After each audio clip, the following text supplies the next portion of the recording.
से मिलता है?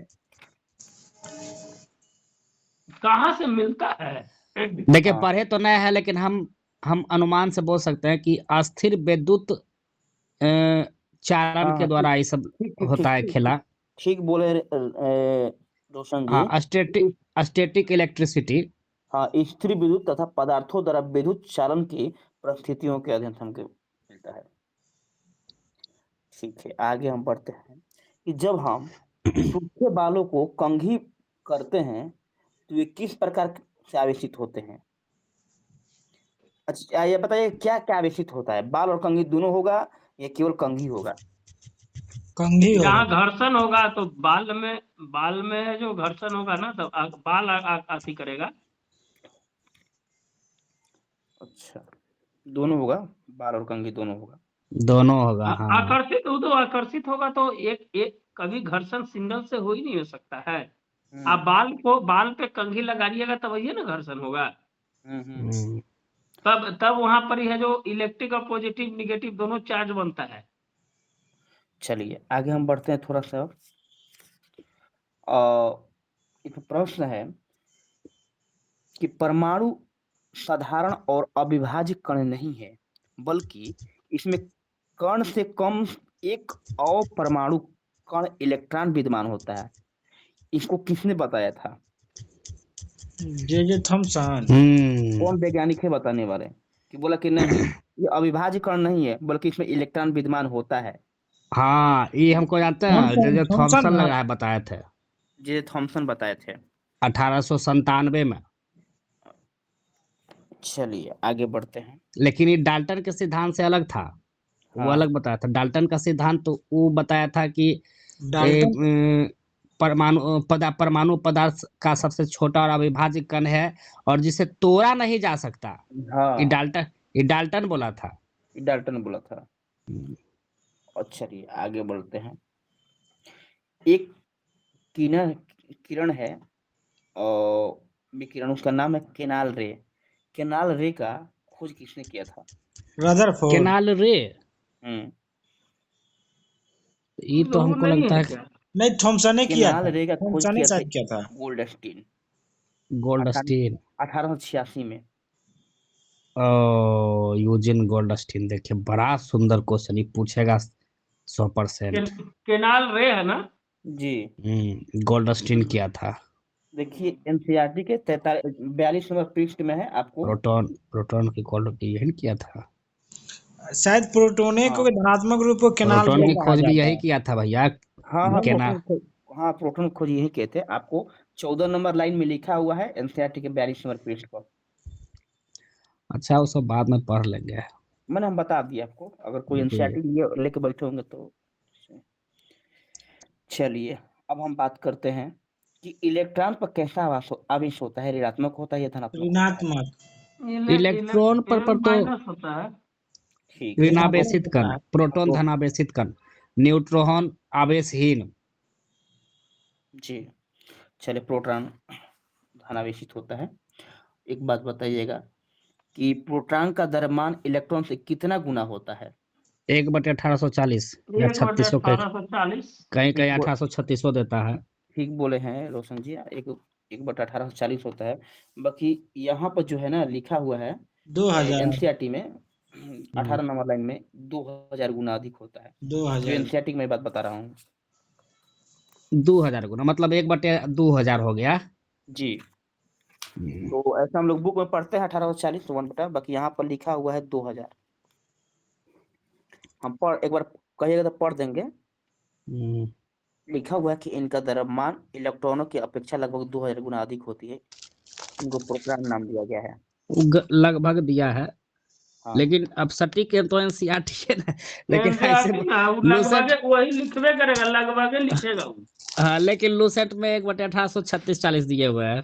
18, हाँ हाँ, तो जो है आपको बता दिए। चलिए आगे इलेक्ट्रॉन पर माइनस पी चार्ज होता है, प्रोटॉन पर पी पॉजिटिव चार्ज होता है, ये तो बता दिए आप लोग। आगे हम बढ़ते हैं। इलेक्ट्रॉन के कुछ मतलब कि गुण के बारे में बात करते हैं, इलेक्ट्रॉन कैसा होता है। तो इलेक्ट्रॉन ऋणावेशित होता है। इलेक्ट्रॉन का द्रव्यमान नगण्य माना जाता है। कि इनका द्रव्यमान जो नगण्य अरे होता है। क्वेश्चन पूछा है बीपीएससी, इलेक्ट्रॉन का द्रव्यमान है जो ना के बराबर होता है। हाँ सर, वही हम चर्चा कर रहे हैं। इसलिए कि वो इलेक्ट्रॉन, अत्यंत हल्का और उप परमाणु कण है ना, तो इसका हाँ द्रव्यमान जो है 9.1 गुना 10⁻−31 किलोग्राम के बराबर होता है, यानी प्रोटॉन का लगभग 1/1836। हाँ 2000 का ही। अब देखिए रोशन जी, हम तो यही आप लोग से कहे हैं कि आप लोग एनसीईआरटी की लाइन याद रखिए, हाँ तो एनसीईआरटी तो है ही है। क्योंकि बीपीएससी चाहे कोई भी आयोग है ना, हम बहुत जगह हम आयोग में देखे हैं, हम लगभग हिंदी भाषा हम पीसीएस दिए हुए हैं, वहां पर लाइन बाई लाइन एनसीईआरटी उठा रहा है। आज वहां पर मान भी रहा है तो एनसीईआरटी ही मान रहा है, क्योंकि सारे लोग जो भी सेटर है ना, सेट करने वाले लोग क्वेश्चन, वो लोग बचने का प्रयास करते हैं अब। तो ये चीज को थोड़ा सा ध्यान में रखने की जरूरत है। कोई आपत्ति नहीं ना यहाँ से? नहीं नहीं ठीक है। आगे बढ़े ना। चलिए अब आगे बढ़ते हैं हम, कि बताइए। और हाँ, इलेक्ट्रॉन में हम लोग चल रहे थे, और इलेक्ट्रॉन ऋणावेशित होता है, नगण्य माना जाता है। इलेक्ट्रॉन का आवेश जो होता है -1 लिया जाता है, और इससे व्यक्त किया जाता है। इलेक्ट्रॉन का जो आवेश होता है, चार्ज उसका आवेश इलेक्ट्रॉन पर, वो होता है -1.6 गुने 10⁻⁻⁻⁰ 10⁻⁻⁰ कूलम। कूलम। माइनस और एक इकाई। प्रोटॉन का इसका विपरीत द्रव्यमान, होता है। द्रव्यमान का चर्चा रोशन जी कर चुके हैं। 10⁻31। हाँ 10⁻31 लेकिन वो होता 9.1 है केजी में। आवेश हो गया -1.602 गुने 10⁻−19 कूलम, और द्रव्यमान हो गया 9.1 गुने 10⁻−31 केजी। जी जी जी। और आगे बढ़ते हैं, तो अभिषेक जी है ना? हाँ बोलिए ना। अभिषेक जी बोलिए। ठीक ठीक बोल। बोलते नहीं है अभिषेक जी, थोड़ा सा इंसान को यही नाराज हमको तो होता है। गलती आता है भैया, बोल देते हैं। अरे नहीं, आप तेज आदमी है। गलती आएगा सिखाएंगे। ग्रुप में अच्छे अच्छे सारे लोग हैं, इसमें नो डाउट। चलिए आगे हम बढ़ते हैं। थोड़ा सा बता दीजिए सर, रोशन जी ने तो इलेक्ट्रॉन के बारे में बहुत कुछ बताया, प्रोटॉन के बारे में आप बता दीजिए थोड़ा सा उसके गुण के बारे में। प्रोटॉन धनात्मक होता है, खोज गोल्ड स्टीन में प्रोटॉन किया गया धनावेशित होता है। है। इसका जो हाँ अथी द्रव्यमान वही सर से होता बोले है। कि सर थोड़ा प्रोटॉन के बारे में ब्रीफ कीजिए। चलिए सर, लगता नहीं सुन रहे हैं। प्रोटॉन जो होता है ये किरण धनावेशित होती है, इसमें पी पॉजिटिव चार्ज होता है, और ये जो होता है ना परमाणु के नाभिक में होता है। ध्यान देने वाली बात है कि प्रोटॉन कहाँ होता है, तो परमाणु के नाभिक में होते हैं। और H+ आयन। हाँ हाँ हाँ, I1+ देता है प्रोटॉन आवेश। और 1+। जो द्रव्यमान होता है इसका इलेक्ट्रॉन का अपेक्षा लगभग 2000 गुना अधिक होता है। यू कहें जो रहे 2000 रहे चाहे 1840, 2000 और 1840 दोनों रहे तो आप 2000 मारिएगा। तो ये चीज हुआ। इसमें ये दोनों में मुख्य पॉइंट एक ही हमको चीज सारे लोग जानते हैं। अभी तक चर्चा में 3 पॉइंट हमको निकल के है, जो बहुत माइनर पॉइंट है। एक है कि द्रव्यमान का इलेक्ट्रॉन नगण्य माना जाता है, पहली बात। दूसरी बात ये है कि जो प्रोटॉन के परमाणु होते हैं नाभिक में होते हैं, ये माइनर पॉइंट है। और तीसरी बात जो हम देखें यहाँ पर कि लगभग 2000 गुना अधिक होता है इलेक्ट्रॉन की अपेक्षा। और चौथी जो हमको पॉइंट मिला, ये मिला केनाल लेकर खोज चुके थे, गोल्डस्टीन किए थे। अभी तक के सारांश यही है।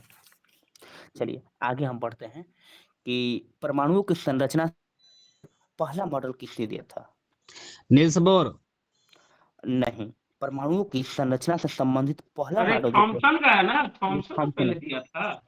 अच्छा। हाँ हाँ हाँ, थॉमसन दिए थे। चलिए आगे हम बढ़ते हैं कि थॉमसन का मॉडल क्या नाम था? क्या क्या नाम था थॉमसन का मॉडल का? उन्होंने 2 और मॉडल, वही ना दिया था क्रिसमस केक वाला, क्रिसमस केक दिए थे और प्लम पुडिंग मॉडल। तरबूज वाला भी यही दिया था ना। हाँ हाँ हाँ, तरबूज और थॉमसन जो था क्रिसमस केक और तरबूज का दोनों का उदाहरण दिया। जी जी जी। तो वही हम ये चर्चा क्वेश्चन कर लेंगे। पूछा है, ये क्वेश्चन पूछा है क्रिसमस केक वाला भी। हाँ सर, पूछा हुआ है, इसीलिए तो हम चर्चा कर बार बार। अभी वीवीआई पॉइंट हम चूंकि हम सोच रहे हैं क्या ना, कि कल से जितना हम 10 लाइन बताएं सर, ताकि उनका लास्ट में निष्कर्ष भी हम ले लें। ठीक है। थोड़ा सा हम इसको डिस्कशन में थोड़ा सा बदलाव अपने टॉपिक में हम करना नहीं चाहते हैं। नहीं, इसका टाइम को बढ़ाएंगे थोड़ा सा, अभी है जो इसलिए नहीं बढ़ा रहे हैं ना कि देखिए अभी पढ़ने का समय है। अभी पढ़ने का समय है, बुक पढ़ने का समय है, इसलिए इसीलिए कि हम सब लोग अभी पढ़ रहे हैं। जैसे है जो हम लोग मैंने एक पति पर पहुंच जाएंगे ना, इसका टाइम को 2 घंटा करेंगे हम लोग, और रात में करेंगे इसको 11-12 बजे तक भी। हाँ हाँ 12 एक बजे से करेंगे हम लोग। नहीं हाँ हाँ, अभी अभी पढ़ने का समय पढ़ने दीजिए, इसीलिए 1 घंटा से ज्यादा किसी का समय नहीं लेते हैं अभी हम। नहीं नहीं ठीक है, एक चीज हम इस पर बात करना चाहते हैं, थोड़ा सा हमारा भी विचार सुन लिया जाए हम्म। और बाकी जैसा होगा उचित।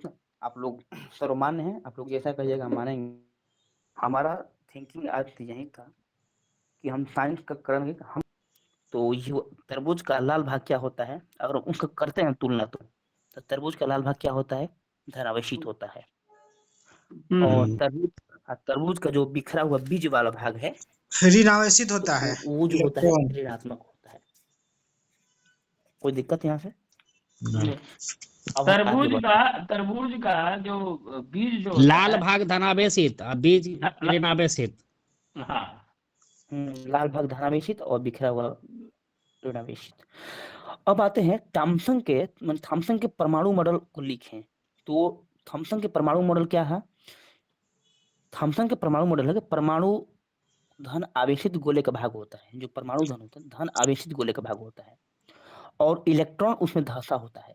ये बात उन्होंने बताया था मॉडल में कि परमाणु जो होता है धन आवेशित गोले का भाग होता है। तो इलेक्ट्रॉन धंसा होने का मतलब वही ना हुआ कि बीजवा धंसा हुआ है तो निगेटिव है, वही ना है। हाँ हाँ हाँ हाँ, बीज वो तरबूज में बीज ढका हुआ है, धंसा हुआ है। और परमाणु वैद्युतीय रूप से उदासीन होता है क्योंकि ऋणात्मक और धनात्मक आवेश परिणाम के समान होते हैं। चलिए आगे बात बोलते हैं। रदरफोर्ड का आते हैं परमाणु मॉडल में। रदरफोर्ड का प्रयोग किस पर किया था? रदरफोर्ड ने कौन सा प्रयोग किया था?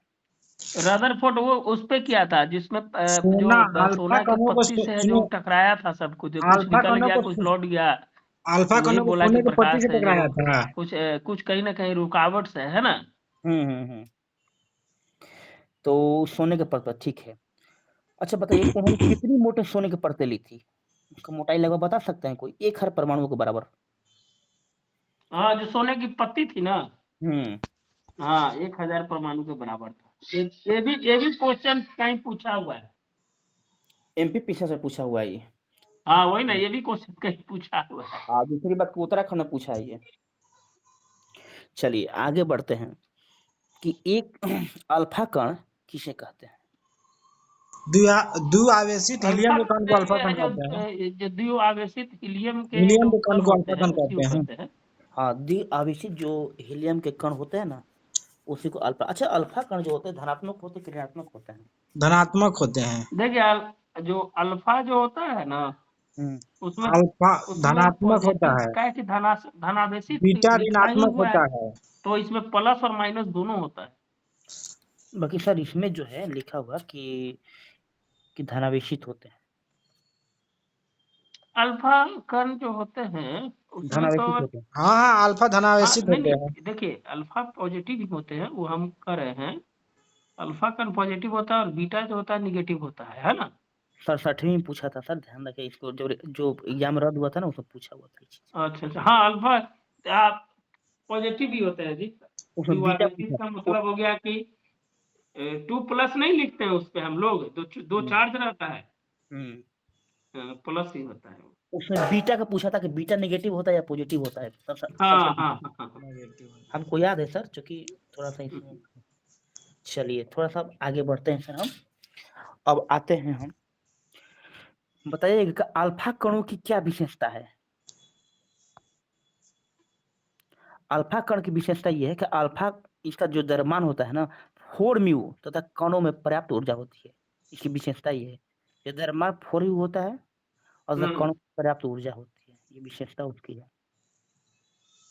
अच्छा, तेज गति से चल रहे अधिकतर अल्फा कण सोने के पानी से कैसे निकलते हैं? सीधे निकलते हैं या टेढ़े निकलते हैं या बिना विक्षेपित हुए निकलते हैं या विक्षेपित होते हुए निकलते हैं? सीधे निकलते हैं। सब होता है इसमें, सीधे भी निकल जाते हैं, विक्षेपित भी होते हैं। नहीं, बिना विक्षेपित हुए निकलते हैं सर। सीधे निकल जाते हैं ना। तो टकरा के तो वापस भी तो आता है ना, विक्षेपित तो भी हुआ तब ना जब पता चला कि भाई कुछ न कुछ है अंदर। तो रदरफोर्ड में नहीं है सर ना। रदरफोर्ड की थ्योरी में नहीं है, रदरफोर्ड वाला थ्योरी में है कि वो जब टकराते हैं सोने के पत्ते से तो बिना विक्षेपित हुए सीधे निकल जाते हैं। नहीं नहीं, इसमें कहा था, निष्कर्ष जो निकला था रदरफोर्ड वाले में, कि जो तेज गति से जो चल रहा था जो सोने के पत्ती से, तो कुछ तो निकल गए, हम्म कुछ अल्फा कण है जो विक्षेपित हो गए, हम्म है ना, और कुछ हम्म कण जो है वापस आ गए, यही ना वो दिया सब था। हम बता रहे हैं, पढ़ देते हैं उसको चीज को। हाँ, इसमें कहा था कि परिणाम जो निकला कि तेज गति से चल रहे अधिकतर अल्फा कण सोने के पनी से सीधे निकल गए। पहली बात तो हम तेज गति से पूछे हैं ना सर, मगर अब क्या है, कुछ अल्फा कण पन्नी की तरह बहुत छोटे कण से विक्षेपित हुए। हाँ वही ना, वही कुछ वही हम अल्फा बोल कण रहे थे कि इसमें दिया था कि तीन तीन पार्ट हुआ था ना, तब तब ना है जो इसके, जो रदरफोर्ड वाला को फिर है जो आगे है जो रदरफोर्ड के परमाणु के मॉडल में जो कमी था उसको फिर आगे किसी ने जो किया था। हाँ हाँ। और तीसरा ये स्टेटमेंट इनका था कि कि आश्चर्यजनक रूप से प्रत्येक 12,000 कणों में से एक कण वापस आ गया, मतलब 12,000 कणों में से एक कण वापस आ जाता है, इनका मानना ऐसा था। हम्म। चलिए आगे हम बढ़ते हैं सर। तो हम तो वही है, कुछ अल्फा कण पन्नी से कैसे गुजरे, तो विक्षेपित हुए, और तेज गति से जो गए तो सीधे निकल गए, और कुछ अल्फा कण पानी से वापस जो आ गए तो 12,000 कणों में से कुछ वापस आ गए, ऐसा माना गया। अब बताते हैं कि अधिकांश अल्फा कण बिना विक्षेपित सोने के पानी से बाहर निकल जाते हैं। इसमें क्या निष्कर्ष निकला? किसमें, किसके बारे में पूछ रहे हैं? कह रहा है कि अधिकांश अल्फा कण बिना विक्षेपित सोने के पानी से बाहर निकल जाते हैं, तो मैंने इसका क्या? सीधे निकल गए, यही ना। हाँ हाँ, बिना विक्षेपित, हाँ सीधे निकल गए। तो इसका हाँ, तो मतलब इससे नहीं। यही हो रहा कि जो जो पूरा जो वो जो पत्ती था उसमें जो था कि भाई क्या उसका दिया था जी, कुछ कि इसका मतलब परमाणु इसका परमाणु मतलब के ये भीतर। इसका मतलब सर ये नहीं है कि परमाणु के भीतर का अधिकतर अधिकांश भाग भाग जो खाली होता है ना परमाणु खाली है। के, वो खाली होता है, समझे। हाँ, खाली है। यही कारण है कि अल्फा कण को पतली सोने में जो है पन्नी पर छोड़ गया, तो वही होता है। चलिए अब हम हाँ, उसमें यही था ना कि जैसे आयतन उसका सीमित है और पूर्ण धनावेशी भाग है ना। हाँ हाँ हाँ, चलिए आगे बढ़ते हैं। क्योंकि देखिए इसका जो नाभिक का आकार होता है ना, परमाणु की तुलना में लाखों गुना छोटा होता है। हम्म बहुत कम अल्फा कण नाभिक के पास पहुंच पाता है, यही सब कारण है। हम्म। चलिए आगे चलिए, बढ़िए। बहुत कम कण अपने मार्ग से विक्षेपित होते हैं, जिससे क्या पता चलता है, बहुत कम कण अपने मार्ग से विक्षेपित होंगे तो क्या होगा, तो इससे पता चलेगा परमाणु में धनावेशित भाग बहुत कम है। हम्म, हाँ, देखिए ध्यान देने की बात है कि बहुत कम कण अपने मार्ग से विक्षेपित अगर होते हैं तो इससे पता चलेगा कि परमाणु में धनावेशित भाग बहुत कम है। कम। अगर अधिकांश अल्फा कण बिना विक्षेपित सीधे निकल जाते हैं तो इससे पता चलता है कि परमाणु के भीतर अधिकतर भाग खाली है। और अब बहुत कम अल्फा कण 180 डिग्री पर विक्षेपित हुआ तो इससे पता चलता है कि धनावेश बहुत कम भाग में सीमित है। हम्म। खाली परमाणु सीधा अल्फा, सीधा तो हम्म बात है। यही बात है, अगर सीधा निकल गया तो खाली परमाणु है। अगर थोड़ा सा कम, माने बहुत कम मात्रा में निकला तो समझिए कि धनावेशित भाग बहुत कम है। अगर हम्म 180 डिग्री पर निकल गया तो सोचिए कि बहुत ही कम है, एकदम सीमित है, एकदम धनावेशित भाग हम्म। बहुत कम भाग में है। ये इसका रहा था। अब रह गया, अच्छा परमाणु की त्रिज्या से कितनी छोटी होती है, नाभिक की त्रिज्या परमाणु की त्रिज्या से कितनी छोटी होती है? 10⁻⁻10 है, 15 है कि 10 है? नहीं, ये है सर आपको 10 के पावर 5। 10⁻5। हाँ, 10 के पावर 5। अब आगे बढ़ते हैं हम सर,